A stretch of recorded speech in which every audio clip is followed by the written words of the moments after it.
In this video, I'm going to explain 10 reasons why I hate my job. The first reason is doing maintenance. You're typically on call 24/7. That means you're available, made to be available after your regular hours worked, after 8 hours. So this takes time from your private time, your family time, your rest time, basically time from your life. Yeah, typically they pay time and a half for it, but that's not everything. An example of what being on call can do. I finished a long, rough day. Got home about 5:15. Got out of my work uniform. Getting ready for dinner, and then the phone rings because there's a work order that they want attended to right away because someone smelled something. So I live in the Chicagoland area, so about 5 that time of the day it's rush hour. So this place is like, with no traffic, probably a 40-minute drive. Well, it was more like an hour and a half drive to get there because it was rush hour. So I get there and I have to wait once I get on site because the one technician in the department is with a customer. So after waiting, after an hour and a half of driving and then waiting another 20 minutes, she shows me the x-ray room where they smelled something, but at that time there was no smell. So I do my due diligence and I check anything that was electrical, and usually visual, sniff, checked all the lighting in the ceiling, everything was working. Task lighting underneath the counter, sniffed the drain in case the trap was dry and there was sewer gas. Never found anything. Went ahead, filled out my paperwork on my iPad, and just basically the summary was during the inspection there was no odors detected, and I explained in that work order what I just explained to you. And then it was another hour drive back. So basically my evening was shot. I got home, ate a sandwich, went to bed, and you're back at work the next day. So that's really the pit of being a maintenance man, is being on call. Number 2 reason why sometimes I hate my job is the lack of appreciation. When everything is going okay and good and running at the facility due to all the preventive maintenance you've done, there's really no appreciation for that. There's no gratefulness. That usually with maintenance, the only time you're thought about is when there's a problem, not all the problems that you prevent. So there's really a lack of gratitude for the work that you do day in and day out. The way I combat that is just always remember, your paycheck is your gratitude. Don't expect to get thank yous during the day or recognition. It usually doesn't happen. It only happens after there's a serious problem where they can't do business and you get there and you take care of it. So day in and day out there's a lot of lack of gratitude or appreciation for the role you do for that business. Number 3, working in unpleasant conditions. For example, plumbing, waste plumbing in particular. You may need to work in a small room like a bathroom with a clogged waste drain on a toilet and you're smelling sewer right up your nose. Or there's that toilet overflowed and there's crap everywhere. That's an unpleasant condition to work in. A lot of times, other times, unpleasant conditions can be working in the dark where a room isn't lit up and you're working with a flashlight. There's quite a few scenarios where you're working in a loud environment, working in a hot environment, working in a cold environment, working outside like on a roof in very cold weather. Yes, you can be prepared and have dress for the weather, but it takes a toll on you. You need to take necessary breaks. But I think it still beats having an office job, at least for me. I could never sit in a cube farm, in a cubicle, 40 hours a week. That would just be a living hell for me.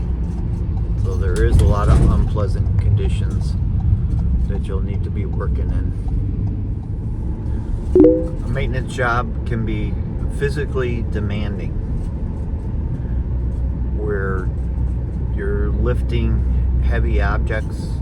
For example, a lot of times companies, customers would like to use the maintenance team as their movers. They'll want to repurpose rooms and have equipment move from one room to the next. Anything from like examination tables that is a two-man job to lift, and that's when don't be a Superman and try to do it yourself and you scratch up the floor finishes or break the equipment because it was too heavy.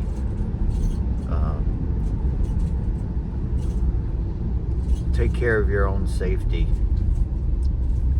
My thought is,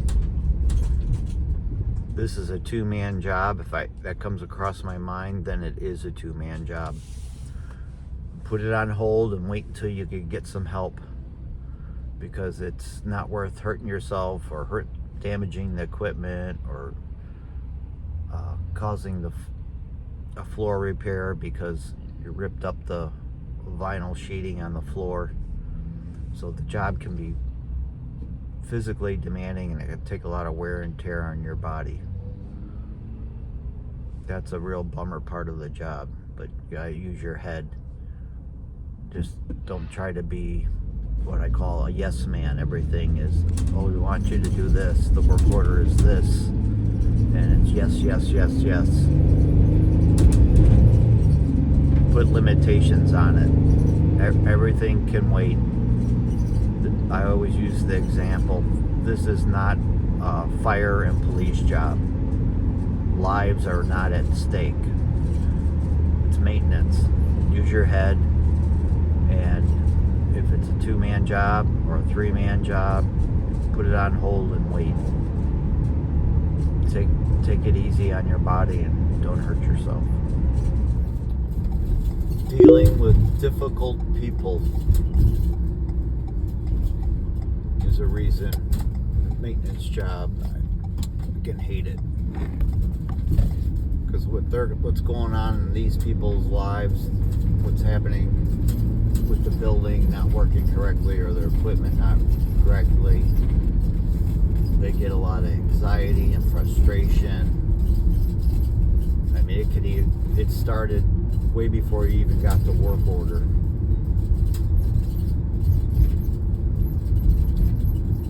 So typically we're already on another job and we get the call. We can't just drop what we're doing. We have to leave that area safe before we leave, wrap up, and travel to the site wherever this new work order is having the problem. So by the time you get there, they might say, what took you so long? You just have to let it roll off your shoulder. And you have to get the facts, the history of what's going on, so that you're better suited to problem solve and take care of the situation. For example, the place could be flooding, or a pipe burst, or the roof leaked, and they're upset. And you got to understand that they're not at their best, and you have to stay calm and not be frustrated, and show confidence and communicate that you're going to take care of the problem. You know, the first steps are to stop what's happening by turning the power off or turning the water off or whatever the situation is. You got to remain calm, because people are going to be upset, and it's nothing personal. And if you can't handle that, it might not be best suited for a maintenance job. Constant problem solving pressure. All the work orders require this. Need to be on site, get the history, and start problem solving. A lot of this comes with experience, but there's a lot of pressure to get in, problem solve, get it fixed right away.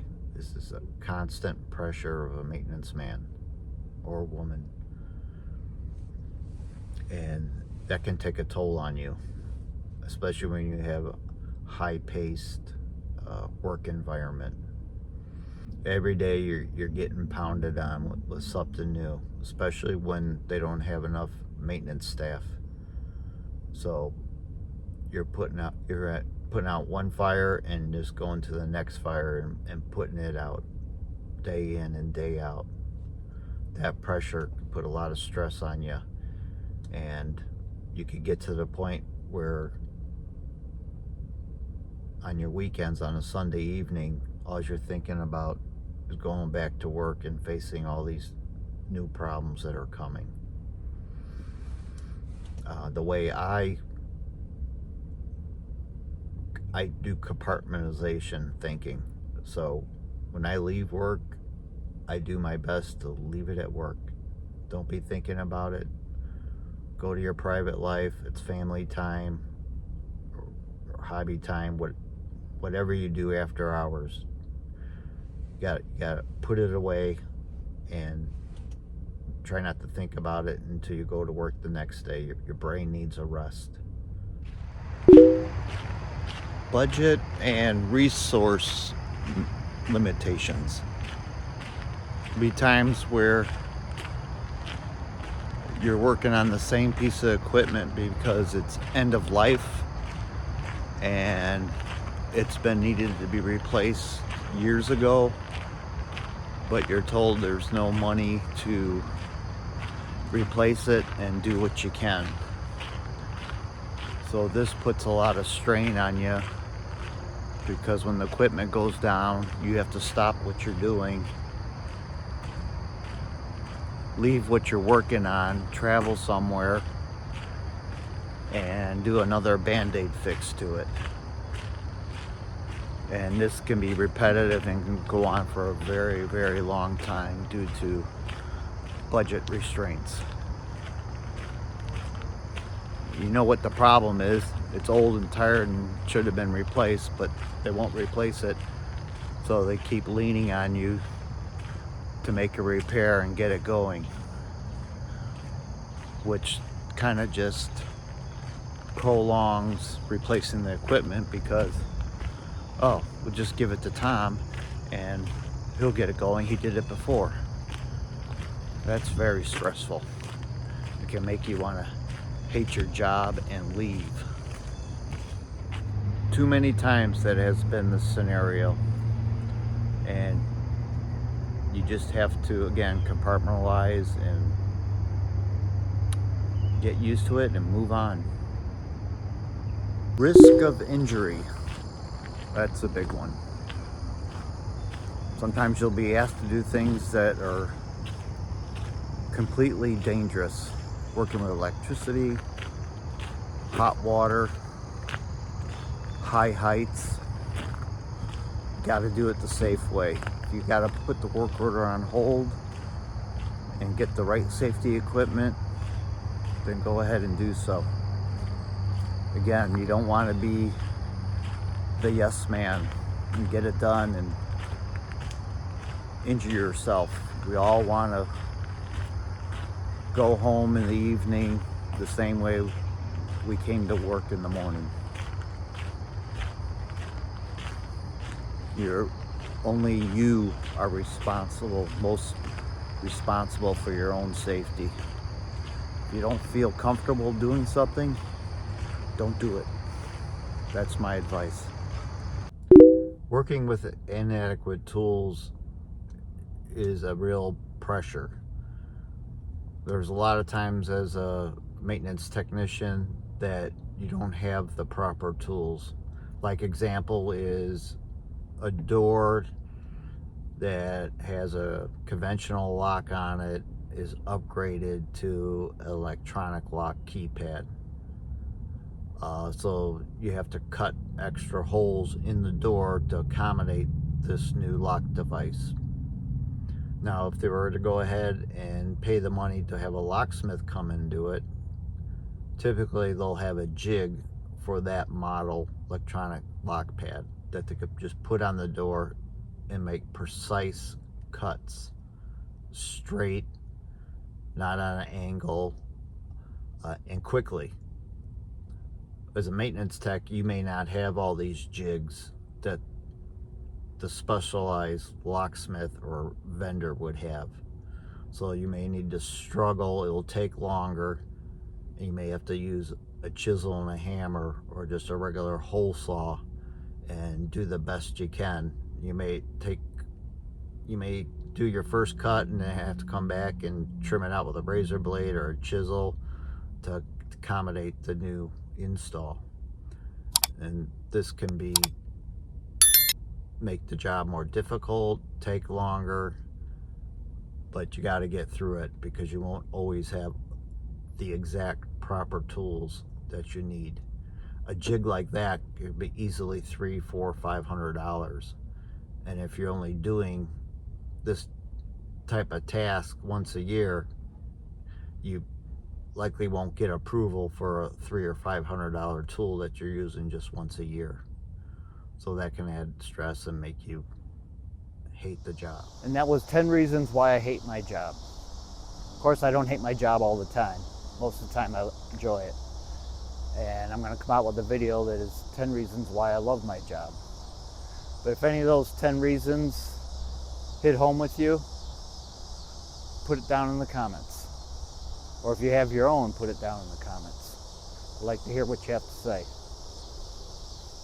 And consider liking the video, and I'll see you next time.